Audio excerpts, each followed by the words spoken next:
নমস্কাৰ সম্মানীয় অধ্যক্ষ মহোদয় আৰু মহামান্য মহোদয়।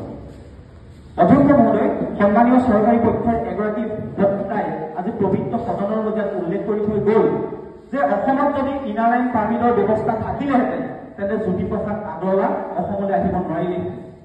তাৰ অৰ্থ এয়ে নেকি যে এইখন অসমতে শংকৰদেৱে ব্ৰহ্মপুত্ৰখন সাঁতুৰি পাৰ হৈছিল বাবে আজিও অসমৰ জনসাধাৰণ মাজুলীলৈ সাঁতুৰি পাৰ হ'ব। তাৰ অৰ্থ এয়া নেকি যে মহাত্মা গান্ধী সেই সময়ত কেঁচা ৰাস্তাৰে এইখন অসমলৈ আহিছিল বাবে আজিৰ প্ৰেক্ষাপটতো পকা ৰাস্তা নিৰ্মাণ কৰা নহ'ব।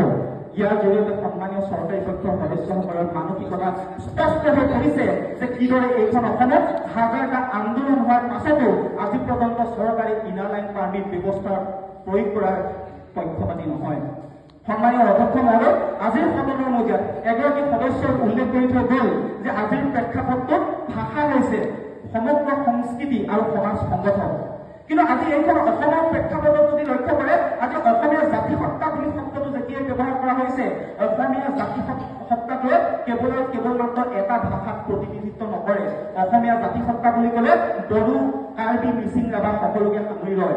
আৰু যেতিয়াই জাতিসত্তাটোৰ ঊৰ্ধত ভাষাটোৰ কথা কোৱা হৈছে, তেতিয়াই সন্মানীয় অধ্যক্ষ মহোদয় এইখন অসমত বিভাজনমুখী চিন্তা চেতনা দেখিবলৈ পোৱা গৈছে। 1985 চনত যেতিয়া অসম আন্দোলনৰ অসম চুক্তিৰ 6 নং দফাৰ জৰিয়তে অসমীয়া ভাষাক সাংবিধানিক সুৰক্ষা প্ৰদান কৰাৰ কথা উল্লেখ কৰা হৈছিল, সেই সময়ছোৱাত কিন্তু সন্মানীয় অধ্যক্ষ মহোদয় বড়োসকলৰ ভাষাৰ প্ৰতি অহা ভাবুকিৰ বাবে 1987 পৰা অসমত এটা নতুন আন্দোলনৰ সৃষ্টি হৈছিল, যাৰ নাম ডিভাইড আছাম 50-50 আন্দোলন। যেতিয়া সন্মানীয় অধ্যক্ষ মহোদয় 1960 চনত এইখন অসমতে অসমীয়া ভাষাটোক চৰকাৰী ভাষাৰ মান্যতা প্ৰদান কৰি দিয়া হৈছিল, তাৰ পিছতে এইখন অসমৰ সৰু সৰু জাতি জনগোষ্ঠীসমূহ ভাগি খান হৈছিল। তেনে এটা প্ৰেক্ষাপটত আজিৰ পবিত্ৰ সদনৰ জৰিয়তেও সমগ্ৰ অসমীয়া জাতিসত্তাটোক কেৱল অসমীয়া ভাষাৰে প্ৰতিনিধিত্ব কৰি উল্লেখযোগ্য অৱদান আগবঢ়াব বুলি ক'লে ভৱিষ্যতৰ দিনৰ এনে বিভাজনমুখী চিন্তা চেতনা তীব্ৰ ভাষাৰে সদনৰ মজিয়াত বিৰোধিতা কৰি বিৰোধী পক্ষৰ আসন গ্ৰহণ কৰিছো। সন্মানীয় অধ্যক্ষ মহোদয়, এতিয়া বিশ্লেষণ কৰি দিব বিচাৰিছো বিধেয়কখনত বিৰোধী পক্ষৰ পৰা তিনিটা দৃষ্টিভংগী। প্ৰথমতে হৈছে ধ্ৰুপদী ভাষা। আজি ধ্ৰুপদী ভাষাৰ প্ৰেক্ষাপটটো যদি লক্ষ্য কৰে তেন্তে দেখা পাব যে ধ্ৰুপদী ভাষা প্ৰদান কৰাৰ ক্ষেত্ৰত আটাইতকৈ প্ৰাথমিক চৰ্তটোৱে হৈছে ভাষাটোৱে 1500 পৰা 2000 বছৰ অতিক্ৰম কৰিব লাগিব আৰু ইয়াৰ লক্ষ্য হৈছে ভাষা সুৰক্ষা। কিন্তু আজিৰ প্ৰেক্ষাপটত 1991 চনৰ পৰা 2011 বৰ্ষলৈ এইখন অসমৰ প্ৰেক্ষাপটত যদি লক্ষ্য কৰে তেন্তে দেখা পাব যে ভাষা সমীক্ষাই আমাৰ চকুৰ সন্মুখত এক ভয়ানক তথ্য দাঙি ধৰিছে, য'ত প্ৰতি 10,000 জনসংখ্যাৰ 847 গৰাকীকৈ প্ৰতি 10 বছৰৰ অন্তৰালত হ্ৰাস পাই আহিছে অসমীয়া ভাষা কোৱা লোকৰ সংখ্যা।